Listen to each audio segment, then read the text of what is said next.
ನಮಸ್ಕಾರ ಅಭ್ಯರ್ಥಿಗಳೇ, ಪಾಲಕರೇ, ನಮ್ಮ ಚಾನಲ್ಗೆ ಸ್ವಾಗತ. ಹೀಗಿದ್ದೀರಿ ಎಲ್ಲರೂ?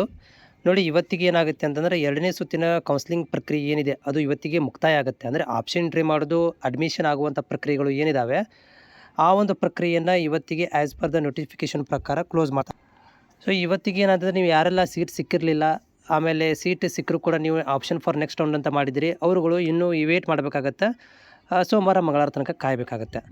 ಓಕೆ. ಸೊ ಸೋಮವಾರ ಮಂಗಳವಾರ ಏನು ಮಾಡ್ಬೋದು ಅಂತಂದರೆ, ನಿಮ್ಮಗಳಿಗೆ ಮತ್ತೆ ಬೇಗನೆ ಒಂದು ರಿಸಲ್ಟನ್ನು ಡಿಕ್ಲರೇಷನ್ ಮಾಡ್ಬೋದು. ಆ ಒಂದು ರಿಸಲ್ಟನ್ನು ನೋಡಿಕೊಂಡು ನೀವು ಮತ್ತು ಅಡ್ಮಿಷನ್ ಪ್ರಕ್ರಿಯೆಯಲ್ಲಿ ಭಾಗವಹಿಸ್ಬೋದು. ಈ ಒಂದು ಮಧ್ಯದಲ್ಲಿ ಒಂದಷ್ಟು ಕಾಮೆಂಟ್ಗಳು ನಂಗೆ ಬಂದಿದೆ. ಒಂದು 2-3 ಕಾಮೆಂಟ್ಗಳನ್ನು ನಾನು ಇಲ್ಲಿ ಓದಿ ಅದಕ್ಕೆ ಉತ್ತರ ಕೊಡುವಂಥ ಕೆಲಸವನ್ನು ಮಾಡ್ತೇನೆ. ಅಭ್ಯರ್ಥಿಗಳೇ, ಇನ್ನೂವರೆಗೆ ನೀವು ಚಾನಲ್ಗೆ ಹೊಸಬರಾಗಿದ್ದರೆ ಸಪೋರ್ಟ್ ಮಾಡಿ ನಮ್ಮ ಚಾನಲ್ ಸಬ್ಸ್ಕ್ರೈಬ್ ಮಾಡ್ಕೊಳ್ಳಿ. ಸರ್, KUD ಅಮೌಂಟ್ ತುಂಬಿ ಅಡ್ಮಿಷನ್ ಮಾಡಿಸಿಲ್ಲ ಅಂದರೆ ಅಮೌಂಟ್ ವಾಪಸ್ ಕೊಡ್ತಾರೆ. ನೋಡಿ, ನೀವು ಅಮೌಂಟ್ ರಿಟರ್ನ್ ಮಾಡ್ತಾರೆ, ಇಲ್ಲ ಅಂತಿಲ್ಲ, ಆದರೆ ಸ್ವಲ್ಪ ಅಮೌಂಟ್ಗಳನ್ನ ಡಿಡಕ್ಟ್ ಮಾಡ್ತಾರೆ ನಿಮ್ಮ ಕಡೆಯಿಂದ. ಪರ್ಸೆಂಟೇಜ್ ಅಮೌಂಟ್ ಕಟ್ ಮಾಡಿಕೊಂಡು ನಿಮಗೆ ನೀವು ಅಡ್ಮಿಷನ್ ಪೇಮೆಂಟನ್ನು ರಿಟರ್ನ್ ತೊಗೋಬೋದು, ಅಡ್ಮಿಷನ್ ಕ್ಯಾನ್ಸಲ್ ಮಾಡಿಸಿ. ಸರ್, ಅಡ್ಮಿಷನ್ ಸ್ಲಿಪ್ ತೊಗೊಂಡಿದ್ದೀವಿ, ಆದರೆ ಕಾಲೇಜ್ ಚೆನ್ನಾಗಿಲ್ಲ, ಆದರೆ ಅಡ್ಮಿಷನ್ ಸ್ಲಿಪ್ನ ಕ್ಯಾನ್ಸಲ್ ಮಾಡಲಿಕ್ಕೆ ಅವಕಾಶ ಇದೆಯಾ?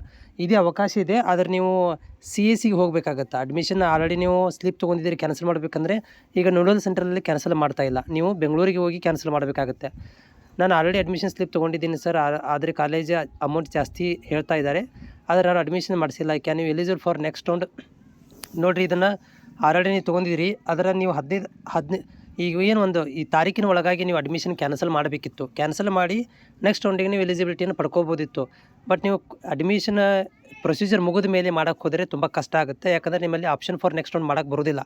ಸೊ ಹೀಗಾಗಿ ನೀವು CAC ಬೆಂಗಳೂರು ಕೇಂದ್ರ ಒಂದು ಕೌನ್ಸಿಲಿಂಗ್ ಕೇಂದ್ರಕ್ಕೆ ಹೋಗಿ ನೀವು ಸೀಟ್ ಕ್ಯಾನ್ಸಲ್ ಮಾಡಿ ಅವ್ರು ಹೇಳುವಂಥ ಪ್ರೊಸೀಜರ್ ಫಾಲೋಅಪ್ ಮಾಡಿದರೆ ನಿಮಗೆ ಅವಕಾಶ ಇರುತ್ತೆ. ಸರ್, ಹೆಸರು ಬರದೇ ಇರೋರು ನೆಕ್ಸ್ಟ್ ಆಪ್ಷನ್ ಮಾಡ್ಬೋದು, ನೆಕ್ಸ್ಟ್ ಆಪ್ಷನ್ ಎಂಟ್ರಿ ಮಾಡ್ಬೋದು. ನಿಮಗೆ ನೆಕ್ಸ್ಟ್ ಇದರಲ್ಲಿ ಕೂಡ ವೇಟ್ ಮಾಡಬೇಕಾಗತ್ತೆ. ಆವಾಗ ನಿಮ್ಗೇನಾಗುತ್ತೆ ಅಂತಂದರೆ, ಆಪ್ಷನ್ ಎಂಟ್ರಿ ಮಾಡಿದ ಮೇಲೆ 3rd ರೌಂಡಿಗೆ ನೀವು ಎಲಿಜಿಬಿಲಿಟಿ ಪಡ್ಕೊತೀರಾ.